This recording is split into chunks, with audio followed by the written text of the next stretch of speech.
Hello again. Today we are talking about a release that I find very, very significant, and that would be Death Stranding, the newest game by Hideo Kojima. I've mentioned this before a few times. I am a big fan of Kojima's games.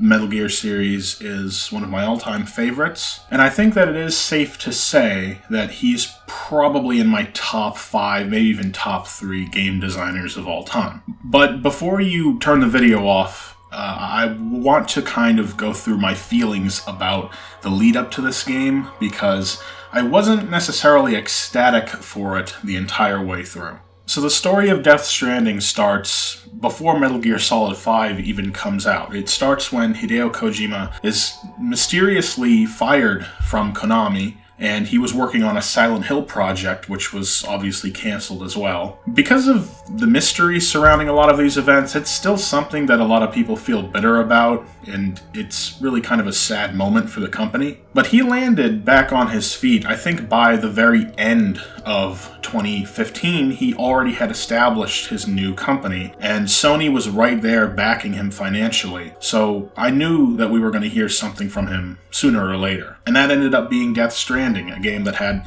some very mysterious and strange, but really beautiful looking trailers for quite a few years. And it was always kind of nice to see these trailers, because I figured the game was going to take a long time to actually get made. I'm a little surprised that it actually came out this year. I feel like it would have been a thing next year or the year after, honestly. But I kind of looked at these trailers as a nice little thing to look forward to in the future. As we started getting closer and closer to the release date, I started becoming uneasy with how little I actually knew about the game itself. This is the total opposite to what happened with Metal Gear Solid 5. That game, they were showing pretty solid and representative gameplay demos since early in development. I just felt like we were getting the total opposite of that here. That's not my preference. Even someone as interesting as Kojima, eventually they have to give you a nice vertical slice, a deep dive, if you will, of what the product is going to be. And I loved the way they did that for Metal Gear Solid 5. So why didn't they do that here? Well, that's pretty much because when you describe the game to someone, it doesn't really sound very exciting. It doesn't sound very fun. And I think that just showing little bits of gameplay without showing the big picture, I think it can cause that as well. You know, when I actually started playing this game, I had my doubts. I really wasn't sure about it. It had appeal because it was new, but I kept wondering, okay, this is neat for now, but am I going to enjoy this in a few hours? So just to explain what the game is, it's basically a game about backpacking and hiking. You're a delivery man in the post-apocalypse, and you've got to get from place to place. And that's really what I want to stress here. The vast majority of missions in this game are just about making your delivery route. It's not about going to a place in the open world and fighting something and then coming back or going to some other place. There are a few missions like that, but that is really the exception. I think their approach was to look at open world games and say, you know, the traveling around is the part that's boring, and it gets worse and worse as the overworlds get bigger. And so I think their focus was purely on how do we make the mundane traveling the part of the game that is stimulating, that is exciting. And that's a really bold order. The most recent Zelda game is a good example of that. And yes, I'm going to say that they pulled it off here. I found this game to be pretty fun and exciting, despite the fact that what I was doing a lot of time didn't seem very exciting if you were watching it. It's a rare example where I think that erring on the side of realism about what it would be like to travel up and down slopes and rough terrain with a lot of crap strapped to your back, you know, you've got that realistic angle, but it actually makes it more fun because the challenge of what that would be like is interesting. You have those moments where you feel pretty clever about how you were able to create a shortcut for yourself. You use tools to your advantage to go past difficult obstacles. And then you have those other moments where maybe you were feeling overconfident and you didn't bring any of that stuff, but you managed to kind of muscle your way up a rocky mountain anyways. It's very interesting. It's kind of an introspective experience. Yeah, there are enemies. There is combat. And that stuff's all right. I think that the ghost encounters, those do add a kind of a frightening dynamic to it.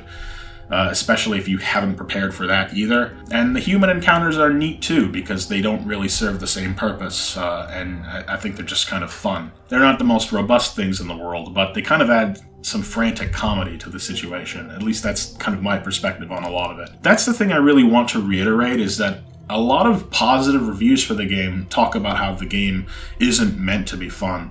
And that's just a lot of crap. I mean, it is fun. I find it fun, and I'm telling you that now. I did not think it was going to be fun at first. It did take, I would say, once I hit Chapter 3, and the game started to really open up, and I started to see the extent of all the different tools that you're going to get, that's really when the game started to click with me. And I started to really get excited for it. When I would stop playing, I'd be excited to come back and revisit it and see, what was going to happen next as far as the gameplay of it. I'm not talking about the story at this time. So I think if you like survival elements, if you like games that are more about traversal rather than just completing GTA-style missions, I think that's the kind of stuff that makes the game interesting. I would highly recommend watching people play it just to see for yourself, because I think the less you know about this game, it's not necessarily a good thing, because there are people who just aren't going to like this kind of gameplay, and that's fine. I totally understand that. So we will move on to the story. I'm not going to talk about the story that much here. I did enjoy the story,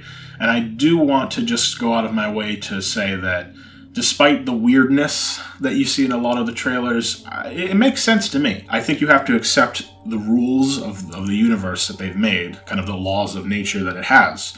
But I thought the story made sense. I thought it had some good emotional moments to it. That's the stuff that I thought was strongest. And I wasn't sure about that either at first. The earlier stuff in the game, to me, I was very confused. I don't think they did a very good job of explaining what the world of Death Stranding is. There's a lot of jargon. I didn't get what it meant. I didn't feel that a lot of the exposition you can read was really explaining it all too well.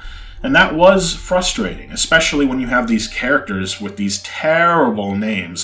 This is honestly some of Kojima's worst writing. I'm going to say that up front. I enjoyed the story of this game, but I think as far as the names of characters and the dialogue, this is probably the worst that he's done in a while.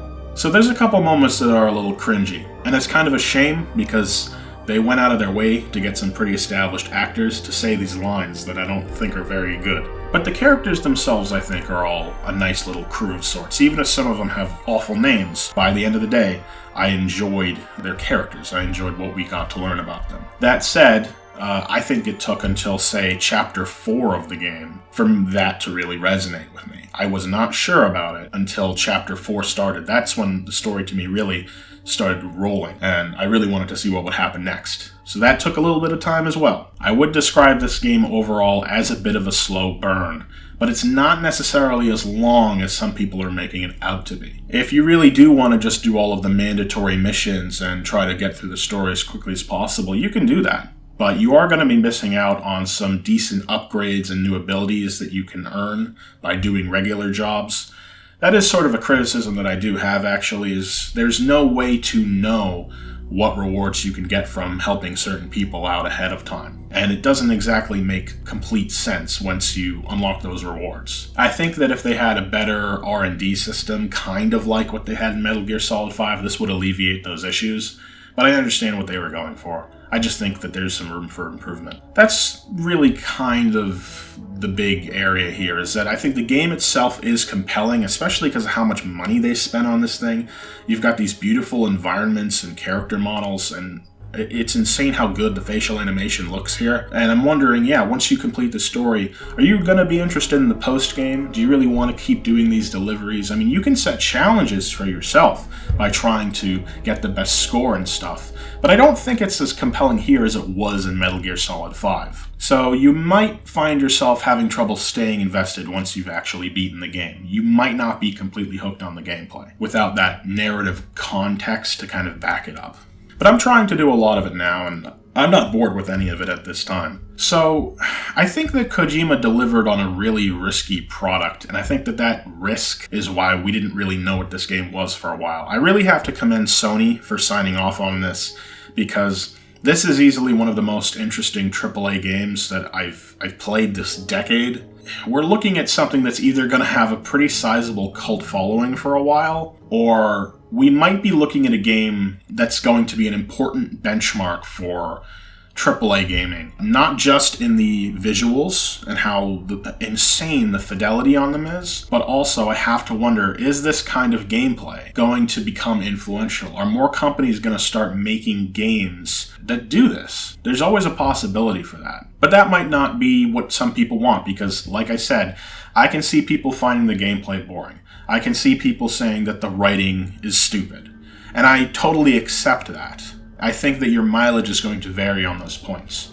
All of that taken into consideration. This is just a really interesting, high-budget release. And I think if you have a PS4, or if you're into any games that are a little non-traditional, you're going to want to check this out. I'm not saying you have to spend full price on it right now, but this really should be on your radar just to give it a try. I'm not even sure that this is really a good entry point if you're into Kojima games. I would obviously say to check out the Metal Gear series first, but this might be representing a huge new step for him as a designer, and I'm not afraid of it. I want to see more of what this Kojima can do, but I think he is running the risk of becoming overly pretentious, because you've got that in the writing. There's a lot of dialogue that just feels like he's talking to you. It just feels like Kojima's literally telling you the themes of the game. You've got him putting his friends in the game, which it's kind of cute, but also really distracting. There's some really bizarre product placement in this game as well. I don't care for that. That stuff to me is pretentious and it's annoying, and I don't think Kojima needed to do that. But he didn't put himself in the game, at least as far as I can tell. I think it's good to know that even if Kojima is changing, his priorities are changing, he's still capable of making really compelling video games. And that's really all that I want at the end of the day. So, Death Stranding, absolutely a recommendation from me, but you need to know what you're getting into. So just keep that in mind, because I can see people overhyping this. I think a lot of people were overhyping it before it came out because they didn't even know what kind of game it was. So just kind of be measured about it. You might really enjoy it, you might not, but I don't think that you will regret giving it a try. At the very least, it's a fascinating game. And I wouldn't mind talking about it more in depth, maybe doing a spoiler-friendly video or a podcast or something about it. But for now, that's all I really feel like saying. So please let me know in the comments what you think of Death Stranding, because I think that the discussion of this game is really what is the most interesting part about it. So thank you so much, and hopefully I'll see you soon.